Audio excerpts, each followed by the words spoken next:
नमस्कार। कक्षा 12वीं के सभी विद्यार्थियों को मेरा बारंबार नमस्कार। मेरे चैनल अशोक कुमार नरवर में आप सभी का स्वागत है। मैं आपका मित्र अशोक नरवर। अब आपको मैं रेल की पटरी की चौड़ाई के अनुसार भारतीय रेल को कितने भागों में बांटा जाता है ये बताने जा रहा हूँ। तो देखिए, रेल पटरी की चौड़ाई के अनुसार, रेल पटरी की चौड़ाई मतलब एक पटरी से दूसरे पटरी के बीच में जो खाली जगह होती है उसको रेल पटरी की चौड़ाई कहते हैं। तो उस चौड़ाई के अनुसार भारतीय रेल को 3 वर्गों में बांटा जा सकता है जो अग्रलिखित है। तो इसमें जो आएंगी वो अपन देखते हैं क्या क्या आएंगी। रेल पटरी की चौड़ाई देखिए ज़रा, इसमें बड़ी लाइन आई सबसे पहले, ब्रॉड गेज। बड़ी लाइन कहते हैं इसको, ब्रॉड गेज कहते हैं।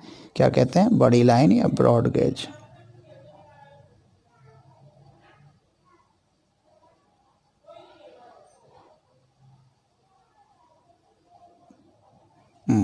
इसमें बताया बड़ी लाइन या ब्रॉड गेज। इसमें रेल की पटरियों के मध्य की दूरी 1.676 मीटर यानी 1676 सेंटीमीटर की बीच में वो जो दूरी होती है वो होता है, गैप होता है, वो उतना होता है 1676 सेंटीमीटर या 1.676 मीटर।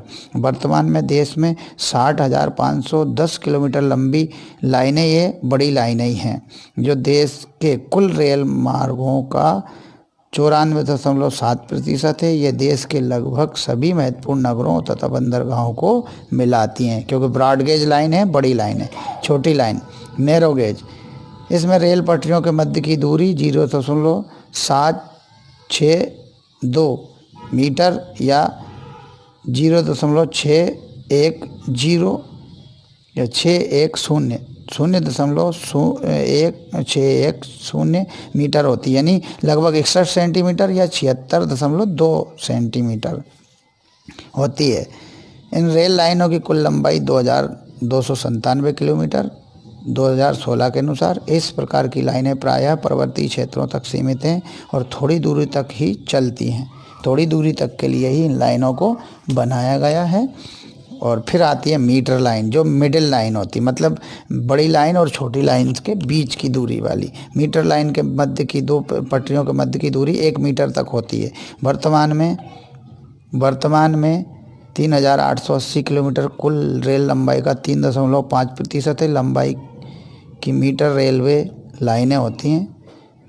फिर कोंकण रेलवे के बारे में टिप्पणी लिखिए। बड़े ध्यान से इस प्रश्न को सुनिएगा, अति महत्वपूर्ण प्रश्न है। बड़े ध्यान से, मैं फिर से कह देता हूँ कि वेरी वेरी इंपॉर्टेंट क्वेश्चन का आंसर है, ये ध्यान से सुनिएगा। कोंकण रेलवे के बारे में एक टिप्पणी लिखिए। देश की आज़ादी के बाद जिन रेल मार्गों को विकास भारत द्वारा किया गया, मतलब देश की आज़ादी के बाद जिन रेल मार्गों का विकास भारत के द्वारा किया गया, उनमें से कोंकण रेलवे का निर्माण सर्वाधिक महत्वपूर्ण है। इसका निर्माण 1998 में पूरा हुआ। यह 760 किलोमीटर लंबा रेल मार्ग महाराष्ट्र के रोहा को कर्नाटक में स्थित मंगलोर से जोड़ता है। महाराष्ट्र के रोहा को कर्नाटक के मंगलोर से जोड़ता है। यह रेल मार्ग 146 नदियों व जलधाराओं, 2000 पुलों एवं 91 सुरंगों को पार करने वाला है। यह रेल मार्ग इंजीनियरिंग की बेजोड़ मिसाल है। माने एक तो ये 146 नदियों को पार करता है और जलधाराओं को, 2000 पुल हैं इस पर और 91 सुरंग हैं।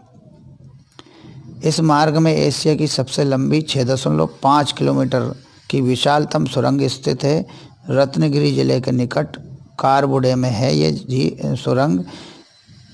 इस उद्यम में कर्नाटक, गोवा और महाराष्ट्र राज्य भागीदार है। मतलब इस उद्यम यानी कोंकण रेलवे को निर्मित करने में, विकसित करने में गोवा, महाराष्ट्र और कर्नाटक तीनों राज्यों का भाग है। ये बड़ा महत्वपूर्ण प्रश्न है, इसको फिर से पढ़ता हूँ। देश की आज़ादी के बाद जिन रेल मार्गों का विकास भारत सरकार ने किया, भारत द्वारा किया, उनमें कोंकण रेलवे का निर्माण एक महत्वपूर्ण विकास, रेल मार्ग का विकास है। इसका निर्माण 1998 में पूरा हुआ। यह 760 किलोमीटर लंबा रेल मार्ग है और गोवा के रोहा से कर्नाटक के मैंगलोर तक जाता है। इस रेल मार्ग में 146 नदियां और जलधाराएं पड़ती हैं। 2000 इस रेल मार्ग पर पुल हैं। 91 इस रेल मार्ग में सुरंगें पड़ती हैं। यह इंजीनियरिंग का बेजोड़ नमूना है, यह इंजीनियरिंग की बेजोड़ मिसाल है। इस मार्ग में एशिया की सबसे लंबी सुरंग 6.5 किलोमीटर लंबी सुरंग है, जो कि रत्नागिरी जिले के निकट कारबुडे में है। इस उद्यम में कर्नाटक, गोवा और महाराष्ट्र सरकार ने भाग लिया है, या फिर इस पर जो खर्चा आया है वो कर्नाटक, गोवा और महाराष्ट्र सरकार ने किया है, क्योंकि ये कोंकण तट पर है। कोंकण तट महाराष्ट्र, गोवा और कर्नाटक पर पड़ने वाला समुद्री तट कोंकण तट कहलाता है। भारत के 3 प्रमुख राष्ट्रीय जलमार्गों का वर्णन कीजिए। राष्ट्रीय जलमार्ग, जलमार्ग माने नदियों में जो जलमार्ग बनाए गए भारत में वो जलमार्ग कहलाते हैं। नदियों में, बड़ी नदियों में जो नदियां नौवहन योग्य है, नौवहन योग्य माने नावें, स्टीमर और छोटे जहाज चलाने योग्य हैं, उनको नौवहन योग्य नदियां कहते हैं, जिसमें गंगा है, कुछ नदियां और भी हैं।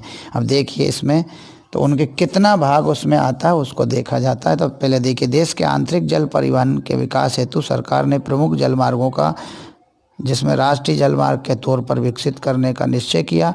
भारत के प्रमुख राष्ट्रीय जलमार्ग निम्नलिखित हैं या निम्न हैं। माने देश में आंतरिक जल परिवहन को विकसित करने के लिए, आंतरिक जल परिवहन माने समुद्र में नहीं, नदियों, झीलों और तालाबों में।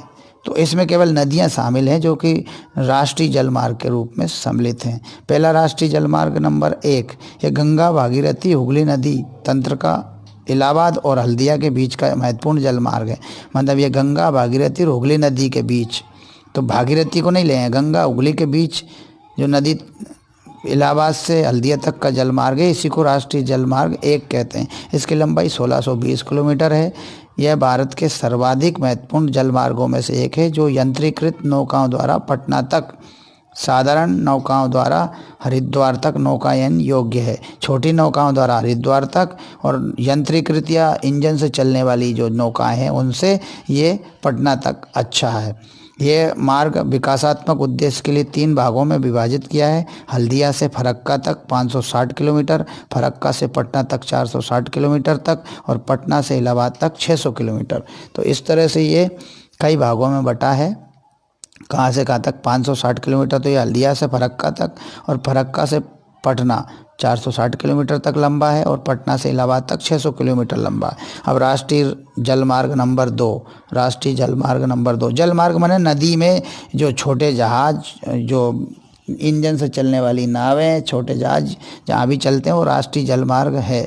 और उसमें से एक हो गया गंगा हुगली नदी पर इलाहाबाद से हल्दिया तक का, और राष्ट्रीय जलमार्ग नंबर 2 इस जलमार्ग का विस्तार ब्रह्मपुत्र नदी पर सदिया से धुबरी तक है। ये राष्ट्रीय जलमार्ग नंबर 2 कहाँ से कहाँ तक है? सदिया से धुबरी तक। इसकी कुल लंबाई 891 किलोमीटर है। ब्रह्मपुत्र नदी स्टीमर द्वारा डिब्रूगढ़ तक नौकायन योग्य है। ये जो ब्रह्मपुत्र नदी है वो डिब्रूगढ़ तक नौकायन यानी नाव चलाने योग्य है, जिसका भारत व बांग्लादेश साझेदारी से प्रयोग करते हैं। चलिए, राष्ट्रीय राजमार्ग नंबर 3, अच्छा 2 तो था सदिया से धुबरी तक, अब ये राष्ट्रीय जलमार्ग नंबर 3 ये कहाँ है? इसे पश्चिम तटीय नहर भी कहते हैं, जो कि 168 किलोमीटर लंबी है। यह जलमार्ग केरल राज्य में स्थित है। यह कोट्टापुरम से कोल्लम तक जाता है, 168 किलोमीटर कोट्टापुरम से कोल्लम तक। इस जलमार्ग के साथ चंपाकारा 14 किलोमीटर तथा उद्योग मंडल 23 किलोमीटर नहरें भी इसमें आती हैं। तो ये 3 भारत के राष्ट्रीय जलमार्ग थे जिनको मैंने अभी पढ़ के बताया।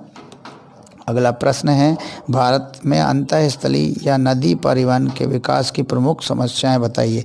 कि भारत में नदी परिवहन के विकास में या जलमार्ग निर्माण में, राष्ट्रीय जलमार्ग निर्माण में क्या समस्याएं आती, क्यों है समस्याएं, तो वो देखना हमें।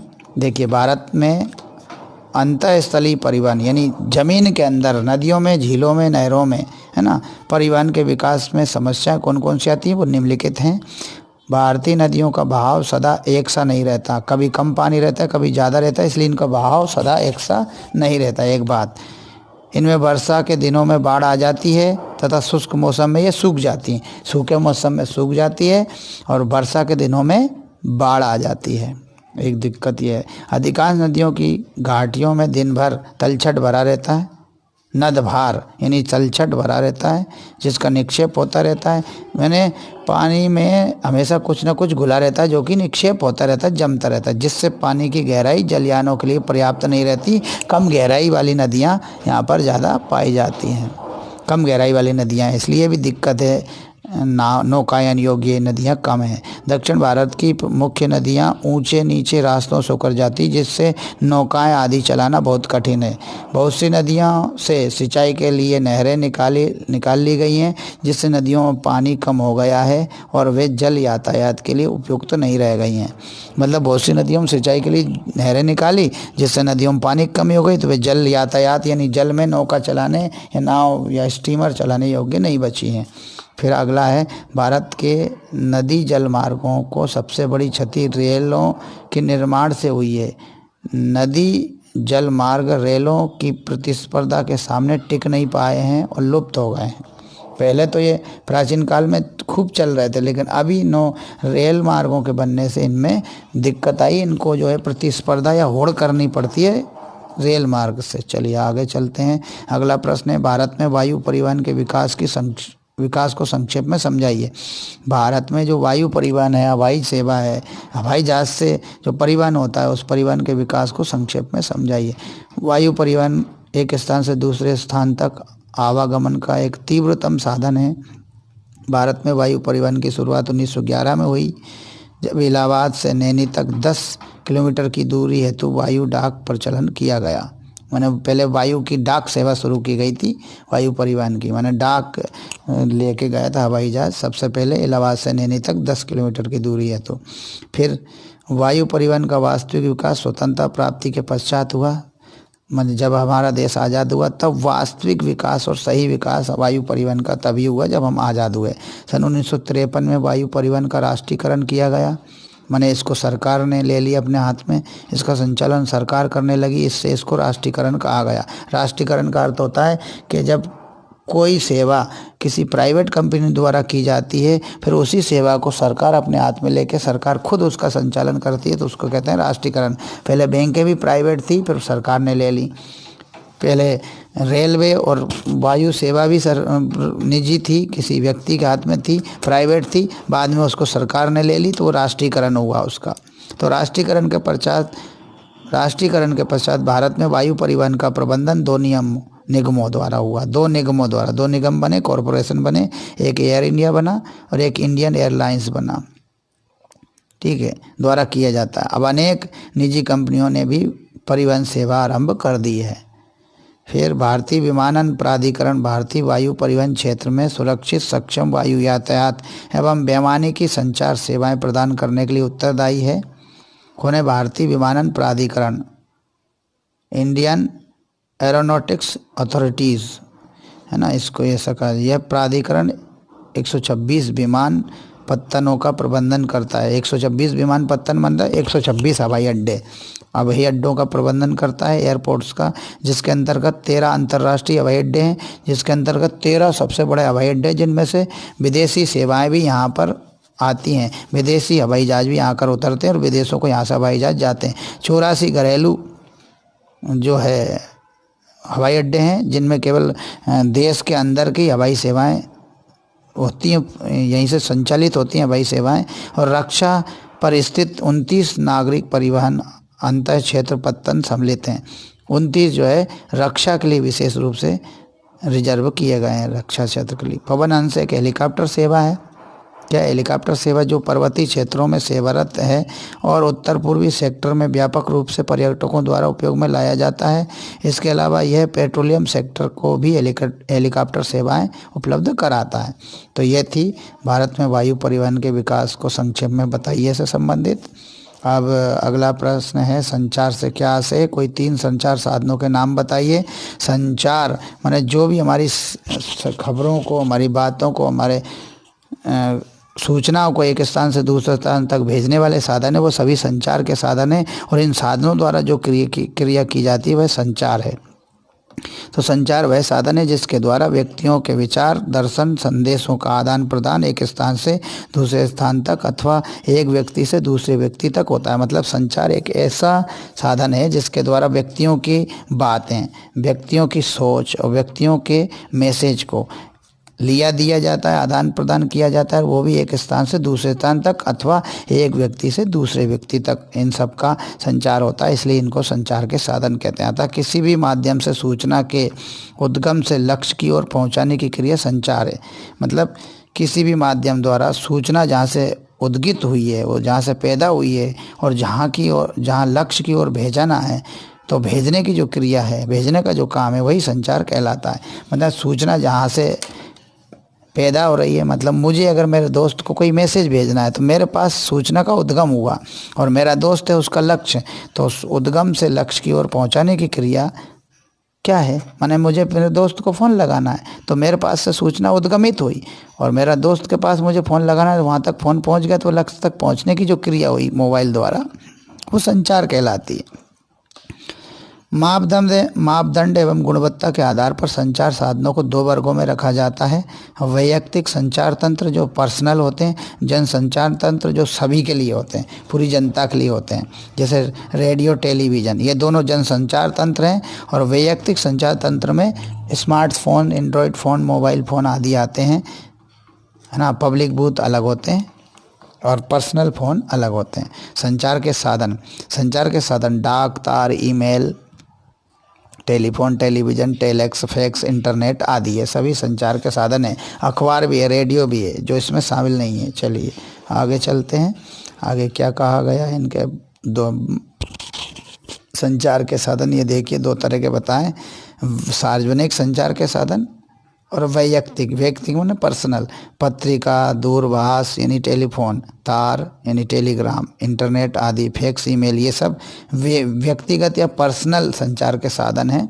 और रेडियो, टेलीविज़न, सिनेमा, उपग्रह, सैटेलाइट जिसको कहते हैं, समाचार पत्र, अखबार, पत्रिकाएं व पुस्तकें, जन सभाएं, सम्मेलन आदि ये सभी सार्वजनिक संचार के साधन कहे जाते हैं। इस चित्र से इसको समझा जा सकता है। देखिए संचार के साधन जिसमें सार्वजनिक यानी पब्लिक जो सभी के लिए होते हैं, जिसका उपयोग सभी करते हैं, रेडियो का उपयोग, टेलीविज़न का उपयोग, सिनेमा का, उपग्रह का, सैटेलाइट का उपयोग या उपग्रह का उपयोग, समाचार पत्र में अखबार, न्यूज़पेपर का उपयोग भी सभी करते हैं। पत्रिकाएं व पुस्तकें, जनसभाएं और सम्मेलन ये सभी पब्लिक या सार्वजनिक या सभी के लिए संचार साधन है। अब पर्सनल या एक व्यक्ति के लिए जो संचार साधन होते हैं वो पत्र आदि, पत्र एक ही व्यक्ति के लिए होता है, दूरभाष यानी पर्सनल टेलीफोन, तार ये भी पर्सनल, फैक्स, ईमेल ये सब, इंटरनेट आदि ये सभी सेवाएं वैयक्तिक होती हैं। अब देखते हैं हम कि इसमें किन किन साधनों के बारे में बात की है। टेलीफोन, सेल्यूलर फ़ोन तथा मोबाइल द्वारा विश्व के किसी भी स्थान पर रहने वाले किसी भी व्यक्ति से बात कर सकते हैं। टेलीविज़न, इसके माध्यम से किसी भी स्थान पर घटित होने वाली घटनाओं को देखा और सुना जा सकता है। चलिए फैक्स, इसके द्वारा हम पत्रों, चित्रों और संदेशों को उसी रूप में अन्य स्थान पर भेज सकते हैं।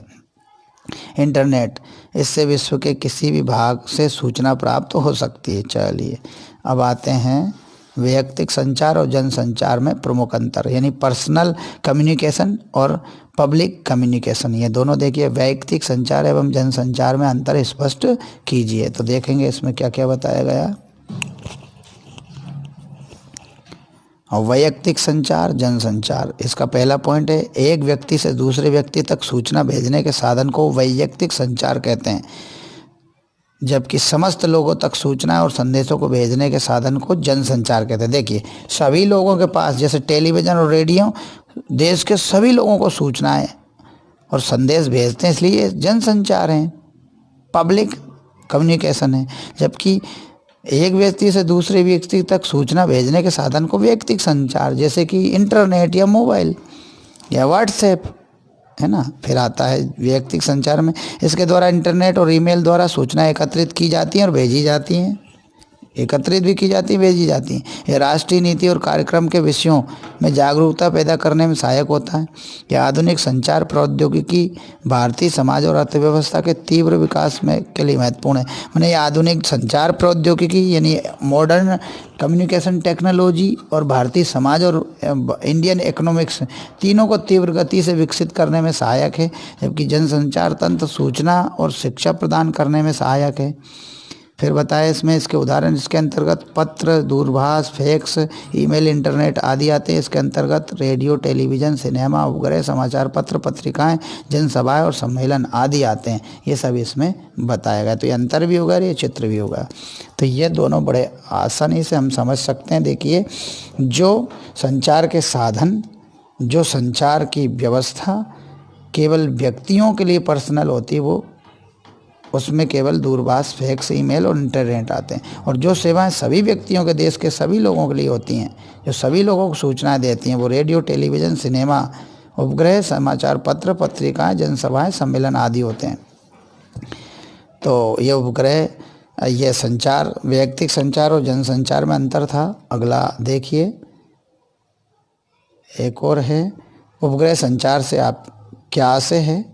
भारत में उपग्रह संचार के लाभों को वर्णन कीजिए। अब उपग्रह संचार, अब उपग्रह को भी समझिए कि कई देशों ने, भारत जैसे देशों ने, बड़े देशों ने, जैसे अमेरिका, रूस, चीन और यूरोपीय संघ और भारत और जापान, इन सब देशों ने अपनी अपनी मशीनें आसमान में छोड़ दी हैं। वो मशीनें आसमान में छोड़ तो दी गई हैं, लेकिन वो मशीनें पृथ्वी के चक्कर काटती रहती, चंद्रमा की तरह। लेकिन साथ में वो मशीनें क्या करती, चक्कर काटते हुए जिस देश की वो मशीन है उसी देश के चित्रों को लेती रहती है, उसी देश के मौसम संबंधी जानकारी, उसी देश की सेना संबंधी जानकारी और उस देश की हर तरह की जानकारी और कई प्रकार की संचार सेवाओं को वो करती हैं। तो वो जो मशीनें होती हैं, उन मशीनों को ही उपग्रह संचार कहते हैं। तो ये उपग्रह होते हैं। जिस प्रकार पृथ्वी की परिक्रमा करने वाला उपग्रह चंद्रमा है, उसी प्रकार मनुष्य द्वारा मशीनीकृत उपग्रह बनाकर रॉकेटों की सहायता से अंतरिक्ष में स्थापित कर दिए हैं। एक निश्चित कक्षा में स्थापित हो गए और वहीं से स्थापित होकर वो पृथ्वी के चक्कर लगाते हैं।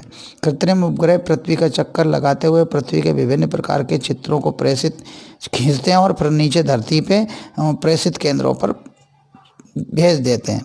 इन चित्रों को मौसम के पूर्वानुमान, प्राकृतिक आपदाओं की निगरानी, सीमा क्षेत्रों की सुरक्षा आदि के लिए उपयोग किया जाता है। अतः उपग्रह संचार की स्वयं में एक विधा है और ये संसार के अन्य साधनों का नियमन भी करती है। मतलब एक तो ये संसार के अन्य साधनों को मिटने से बचाती है, प्राकृतिक आपदाओं से बचाती है, उनकी निगरानी करती है, सीमाओं की सुरक्षा में भी सहायता करती है और मौसम का भी पूर्वानुमान लगाती है। माने मौसम के बारे में पहले से ही ये बता देती है। इसलिए उपग्रह संचार जो है वो बड़े काम की चीज़ है।